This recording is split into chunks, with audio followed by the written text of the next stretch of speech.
اصل تو مسئلہ تعظیم کا ہے. یہ لوگ کہتے ہیں نا یہ مسئلہ درود شریف کا. میں نے کہا درود شریف کا مسئلہ نہیں بندو، ختم کا مسئلہ بھی نہیں ہے، درود شریف کا مسئلہ نہیں ہے. اصل درود شریف میں بھی تعظیم مصطفیٰ ہے. اس میں کیا ہے؟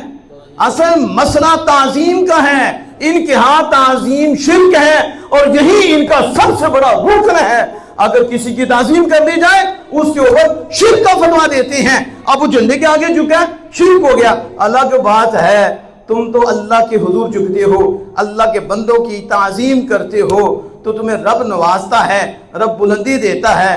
یہ ریال کے لیے کبھی کسی کے آگے جھکے ہوتے ہیں، کبھی کسی کے آگے جھکے ہوتے ہیں. مالک ہے نا، کسی کو کہاں ذلیل کر دیتا ہے. اس لیے میرے امام اہل سنت مجدد دین و ملت الشام رضا حافظ بریلوی اس دور میں، جس دور میں تعظیم مصطفیٰ کو شرک کہا جا رہا تھا، ادب مصطفیٰ کو شرک کہا جا رہا تھا، اور پھر اولیاء کے آستانوں کے خلاف باتیں کشی جا رہی تھیں اور لوگوں کو گمراہ کیا جا رہا تھا. حضور کی عزتوں میں حملے ہو رہے تھے، حضور کی آل کی عزتوں میں حملے ہو رہے تھے، حضور کے اصحاب کی عزتوں میں حملے ہو رہے تھے، ازواج رسول کی عزتوں میں حملے ہو رہے تھے. دین کا چہرہ بدل کر دوسرا چہرہ دکھایا جا رہا تھا، اصل چہرے کو چھپایا جا رہا تھا. اس وقت میں اللہ نے حضور کے موجوں میں سے ایک موجہ بنا کر اعلیٰ حضرت کی صورت میں ہمیں وہ شخصیت عطا فرمائی کہ جب انہوں نے قلم اٹھایا، اور ایسا اٹھایا ہے کہ اس کے بعد کسی کو جرأت نہیں ہوئی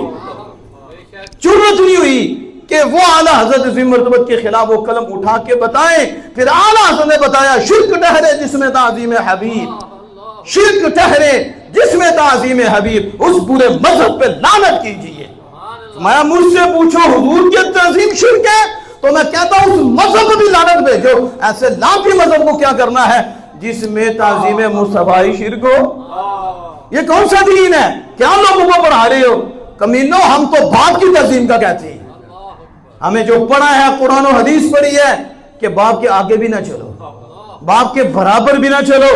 تمہاری آواز باپ کی آواز سے بھی اونچی نہیں ہونی چاہیے. تم باپ کے پیچھے رہو. اگر باپ اونچی جگہ بیٹھا ہے تو تم نیچے بیٹھو، اور اگر باپ چوکی پہ بیٹھا ہے زمین پہ بیٹھو.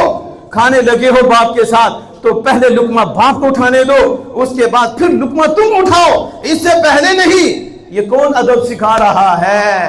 یہ ادب وہی سکھا رہے ہیں جنہیں ادب آمنہ کے لال سبیلہ ہے، وہ سنی ہے.